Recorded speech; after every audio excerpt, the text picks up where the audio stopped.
how's the feeling before the big game against the Chennai Super Kings? No, it's been very good. It's very positive last 2 days. The mood is very good. There's good intensity. We've had good nets and good fielding sessions. So I'm very comfortable at the moment. So was there a specialist plan? As in yesterday I saw that you were concentrating more on the nets, whereas today there was a big fielding drill. Well, I try split it up a lot. The intensity in the fielding was good today. And it was for about 30 to 40 minutes. Yesterday it's more skill work and concentrate of maybe pushing the guys in nets and using the energy up. Today it's just about sharpness and getting the guys ready for tomorrow. What do you see as Chennai Super Kings' biggest strength? Well, the strength is obviously Ashwin and Bollinger, and they've got quite a deep batting order and some match winners in the batting. So we need to be in top of our game when we play them. So what will be our strategy? Are we going to change the side a little bit to counter that?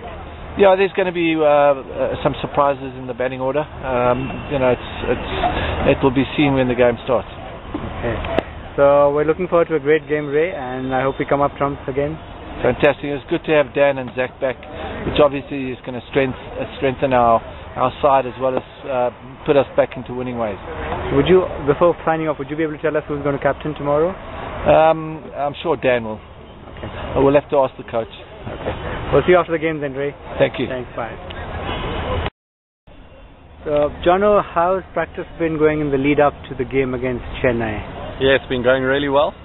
Intensity has been at a really high level. Boys are really focused on tomorrow's game and excited at the same time at potentially finishing in first place on top of the log and going into the semis with a lot of confidence. So practice yesterday, I noticed that some of the bowlers bowled very long spells.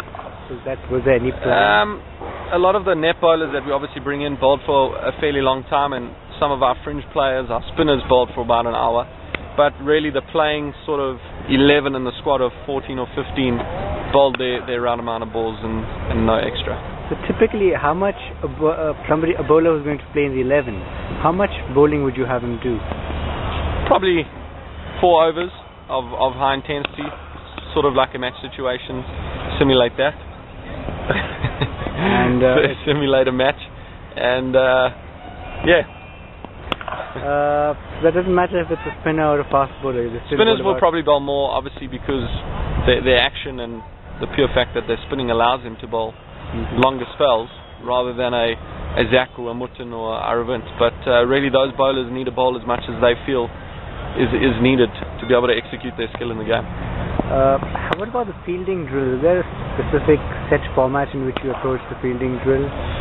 The fielding you try and do it's got to be high intensity, number one, but really inner ring fielding and outer ring fielding, and then some obviously catching, close inner ring, and high catching. So that's really the format and the structure of the fielding, but the key of it is the intensity that it's done at. A guy can catch 100 catches at low intensity, it means nothing, but 20 catches at high intensity, it makes a big deal. So do you make the schedule with Ray, or is it given to you? Ray's probably one of the best fielding coaches, not only in the RPL, but probably in South Africa. So he sits and concocts all these new games and fun games to obviously make it exciting for the guys, and you see they're laughing and they're joking. So it's a lot of fun at the same time, but a lot of high intensity work that's being put in. I noticed that the players don't tape their fingers or wear gloves when they're taking scratches at practice. Is that a good thing? Some players do wear gloves, some players do tape. It does give you a sort of false feeling at times, and some players don't like it. So it just really is a player's preference as to what they want to do. So what's the difference between the tape and the gloves, sir? Nothing really. It's just what is a personal preference of the fielder. And then as far as who's going to bat, do you have a specific format who's going to bat? Do you? Today in practice? During practice? Well, really, as Coach Ray and Venki try and do, they try and format and structure the whole practice around those playing 11 and sort of the squad of 12. And really those guys are the ones that bat, and the fringe players, they really just help as far as throwdowns are concerned, collecting balls and just being a positive background force. But really the focus is on the playing 11 and those guys. And are Venki's inputs taken in early on the bowling, for the bowling side? Yeah, absolutely. I think Venki and Ray really work well together. Their energy and I always see them talking and giving each other advice, and I've never picked up for once that they ever contradict each other, and that's really the key about being a head coach and a main assistant coach. is that you always have that communication. I think they've done that really well.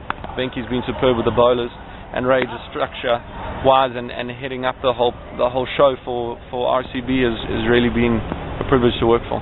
I would assume then that Venky would probably go to the spot, see the bowler's action, see something's going wrong, and where he's pitching, things like that, right? Yeah, absolutely. He would obviously be bowling Pacific. You saw him doing drills yesterday. I think you videoed that, where he was seeing where the guys bowled and where the ball's pitched and sort of what areas they were bowling in. And he obviously specifically works with that. And now I see Evan Speechley, our physio, quite busy when nits are going on. He's usually massaging someone. Yeah. Tell us a bit about that. Well, unfortunately, in any high-performance sport or high-level sport, you're always going to have niggles, whether it's soccer or cricket or rugby. So the physio is unfortunately the busiest guy in the team, working from the morning till late at night. So Evan is always busy, but he's one of the best in the game, and RCB are really lucky to have him. But really, from a practice point of view, it's just to iron out a few little niggles that may creep in, but it also gives him time when guys aren't batting or bowling to be able to have some time with them off the field to be working on them. So really, when you see a player flat on the bench and Evan doing something, it's not necessarily a niggle or an injury. He might just be having a massage. A lot of it is maintenance. Maybe a niggle that happened 3 weeks ago, and Evan's fixed. The problem is maybe he's just maintaining and just making sure that the player is injury-free for the rest of this IPL and obviously their career. We saw you giving Gautam, the wicket-keeper, some close catches, some very fast catches. Yeah. You even gave him a number. You said catch 50. So tell us a bit about those drills. Yeah, it's actually catch 20, and if they drop, they're -2. So if they catch 20 at a right level of international standards, not franchise standards or even provincial standards, but international standards, because if RCB are going to win this, we're going to have international cricketers in that 11. Not necessarily that they've played for South Africa or played for India, but that their standards of international. So the 20 catches he took are high intensity, really fast, really hard, and if he drops them, we go back 2. So if he's dropped 3 or 4, he could end up catching 30 odd catches rather than the 20 initially.